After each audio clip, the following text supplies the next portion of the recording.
guys that we drafted that we're counting on to be contributors show up. I thought Cooper Kupp showed why we like him so much.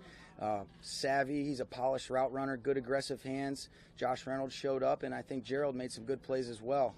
Johnson moved around well at the safety position, so it was good to see those guys because really we were limited to just individual, and then we did some 7-on-7 work where you're able to evaluate some of the skill players, and it was good to see those guys do their thing. Sean, can you take us through what they've gone through before they got on the field, from the time they arrived, and what the program will be like by the time? Yeah, right now we're getting the early stages of our offense taught to them, and with some of the mechanics and the nuances, you don't want to get too far in. You just want to see these guys move around and compete. And right now we're very early stages of what they'll do with our offense and defensive schemes. Just running a couple plays on offense, and we're running a couple coverages and fronts on defense. And we've got to be smart with some of our numbers that we have to see how much team competition that we can do this afternoon. We'll be ready to adjust that, but I mean it's exclusive to really an hour and a half of meetings this morning is what they've been exposed to. Sean, Jake Minicamp, I think it was a guy you targeted pretty quickly after the draft and was out there taking reps at center. What's his potential? What do you see? How he might be able to fit in? He's a guy that's got good movement. He's got some flexibility to be able to play, on the interior line. But he was a guy that Coach Cromer and our scouts did a nice job identifying as a player that we feel like could project well with some of the things we're looking for. And, it'll be exciting to kind of watch him. Didn't get a chance to watch too much because a lot of that individual stuff was going on in this practice. But looking forward to seeing him this afternoon when you can get a little bit more of an evaluation with him competing. Are you taking a little bit, I don't know, is that extra look? Since you didn't draft any linemen, I mean, a little bit of extra importance on some of those guys? Yeah, I think, especially those guys that are signings, guys that are currently on our roster, you want to make sure you take a good look at it, but you also want to give the guys that are trying out their due diligence. And I think this weekend will offer an opportunity to find who those best 90 players are on our roster and how we can add to some of the depth that we already have in some of those spots like the line. In your experience with other teams, how many undrafted guys from this group typically or realistically have a shot at making the final roster? It's a good question, and I think each situation kind of dictates a different response. But, my first year in coaching in Tampa, we had a guy, Clifton Smith, out of Fresno State, comes as a rookie tryout, ends up making the team, and was a Pro Bowl returner his rookie year. So we had Brandon Banks, was a guy in Washington that came as a rookie tryout player, ends up making the team, was an outstanding returner. He's still doing his thing up in the Canadian League. But I think there's examples of it. To put a number on it, I think, if you have two of those guys, it might be two. If you have one, it might be one. But I think it's really just predicated on the types of players. And if a guy does a great job showing up, then we'll give him an opportunity. John, from your standpoint, what is it that you're focusing in on? I mean, is it ability to learn, compete when they're out there, their talent level? What do you focus on when you're out there? Yeah, I think you want to see just their movement, their ability to go out and compete. Right now we're so limited with what we've done from a mental approach that you don't want guys out here thinking. That's really not how we teach our systems. So I think to be able to say you got an hour and a half of meetings and then we're just going to throw you out there, and if you can't learn it, I think that ends up slowing guys down. So we just want to see their ability to be able to say, okay, I'm going to go out, compete, work edges, run routes, get into coverage positions, work some of the fundamentals and the techniques. That's kind of the intent and the goal of this weekend as far as our evaluation goes. Hey, Sean, a couple more guys. You guys have drafted 7 receivers and tight ends these last 2 years. When you look at maybe who's going to get the most targets outside of Tavon and Robert, how do you kind of weigh the guys that you brought in versus those second-year players from last year's draft and how that all fits?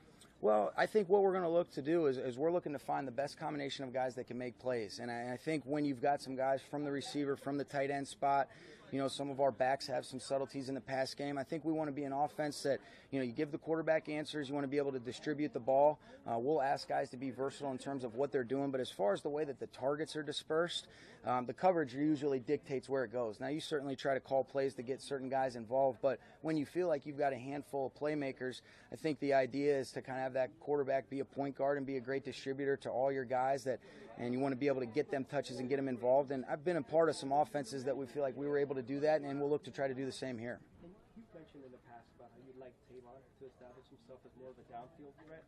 Have you seen anything on tape that gives you indications that he can be that guy to beat defenses over the top? Yeah, I think when you look at it, early in his career, he's made some big plays down the field, and even you look to last year in the Tampa game, I know he's at the number 3 spot in the slot, but he's still running a corner out and catching touchdowns. Jared hits him against New Orleans on the same type of deal, so he's shown he can track the ball down the field, and, really as far as establishing him as a deep threat, I think we're just looking for all of our receivers to be complete. You want to be able to have a short, intermediate, and deep route tree, and I think it gives you a little bit more route versatility so people can't squat on you, and, you certainly want to be cognizant of, accentuating guys' skill set, but also not being, regulated in terms of this is all they do. And that's the thing that he's really embraced, and we're looking to do that with Tavon. All right. Okay? All right, guys. Thank you.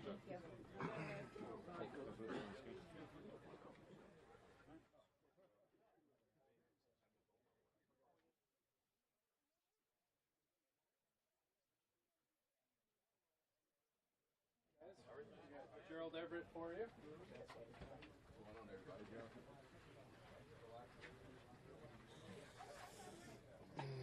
Fire away, guys. How did practice go today? What was it like for you out there? Practice went extremely well, in my opinion. It's a change of pace from college, but, I felt like it overall was a good day today. You had said that you kind of wanted to come out here, cut loose a little bit, show them what you could do. Do you feel like you're getting that opportunity, or you got that opportunity? Definitely, just processing all this information, that new playbook, and, being done with college and everything, I came to a completely new offense, so, it's a change of pace, but I feel like I handled it extremely well and cut it loose today. I caught some deep balls, and I feel like I was moving pretty well. McVay was saying he really doesn't want you guys to be thinking all that much because there is a lot to absorb to just go out there. Is that kind of hard to do, to just not get caught up in, where exactly what you're supposed to be doing? It's definitely hard to just, go out and play. You don't want to mess up. You want to move 100 miles an hour and do the right things every play, but it happens, especially being a rookie minicamp and the first day out here. So, I think I had a couple errors, but not too many for my first day. Tomorrow will be better.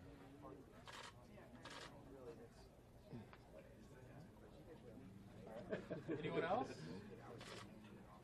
All right. Thank you, Gerald. Thank you, guys. Thank you. Something random. Anything.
cut, guys. Get you right smack out of here.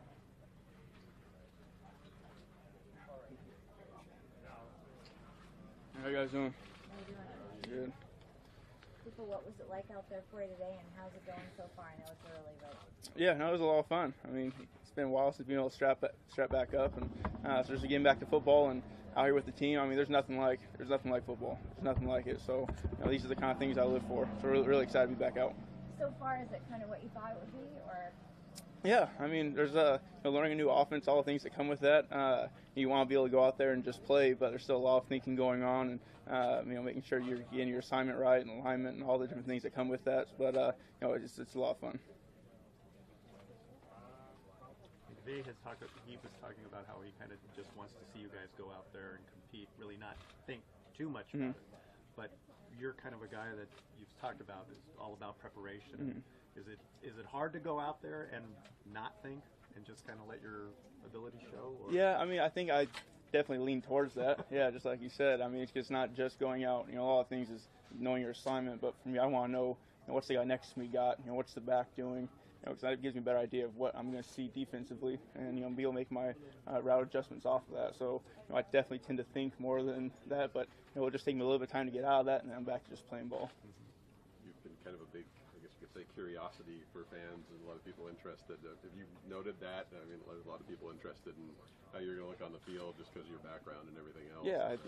I think coming from a small school, or even come from a small school, but having my a dad and grandmother that played before, and all the things that come with that, and kind of being, I guess, not as known as a lot of guys, because I did play at the smaller school. But it is what it is. Let people think what they want, and I'm just going to go out and do what I do. Did you pick up a little knock today? Yeah, I'll be fine. Yeah, it's nothing. Did you go to the combine and workouts feeling like you had to prove something a little bit extra being from a small school? No, I mean, like I said, anytime you come out there and you're trying to prove something, you're trying to be something more than what you are. If you're trying to prove something, you've got a weight on your chest. You're trying to, there's no room for error. But I'm just gonna come out and be who I am. I'm just gonna play football. I know I'm a great player, and so I'm gonna come out, just let that show. And that's gonna be enough. Cooper, you guys have a very talented young quarterback. How much are you looking forward to getting out there with him and creating that? Yeah, I can't wait. Going through this, learning the offense, and making sure these next few days I'm getting everything down as best I can. So when the quarterback steps out on the field, I got things dialed and ready to go. So I know he's going to be ready to roll.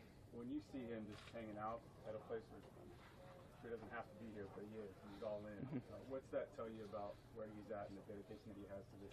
Yeah, well, I've seen it before. This isn't the first time I've seen Jared around, and I've worked out with him during this draft process, and it was very clear the tenacity he has and the desire he has to win, and that's going to show. I mean, just so happens that there's people here to see it, but I mean that's something that's going to be going on when there's no cameras here. It's something that's going to be going on. These are off days, and he's going to be at the facility. He's going to be making sure that he's putting this team in the best position to win. All good, guys?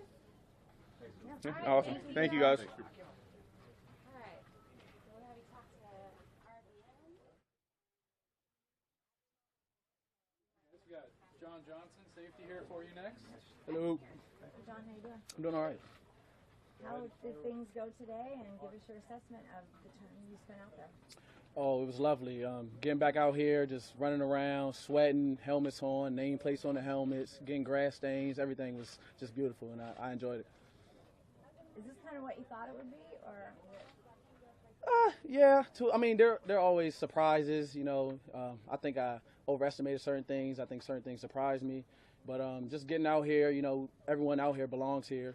So just going out here and competing and having fun. What kind of things surprised you? Well, I didn't know the weather was like this, first of all. But it's not too hot, not too cold. It's beautiful. But I'll say just the pace, moving. The coaches want us to know the system like that. I mean, that's what's expected. But the pace of the game just surprised me a little bit. I think you touched on this right after you got drafted, but your familiarity safety corner, where are you at with that? Do you have more comfort one way or the other? Well, I'll say my body type, I feel like I'm a natural corner. I love covering. So regardless if I play corner or safety, I want to cover man-to-man. I want to cover intermediate zones, deep zones. But out here, I thought I was going to come in and be placed at free safety, but I actually was placed at strong safety. So I mean, it could be whatever, and I'm open to whatever. I came out here with an open mind, and I enjoyed it. How do you I know it's still early, but you group of rookies with Wade Phillips and vice versa. What is that relationship like? What kind of coach has he been to? I know it's still early, but first impression. Oh yeah, well he just came from the Denver Broncos, and I had a teammate last year, Justin Simmons. He played under him last year, so it kind of reminds me of my first defensive coordinator in college, Coach Don Brown. The same mentality, same scheme, the same approach to the game. So I'm kind of comfortable with him already, but I'll grow with him, and we'll become a family. Anything else, guys? Thank you. Thank you.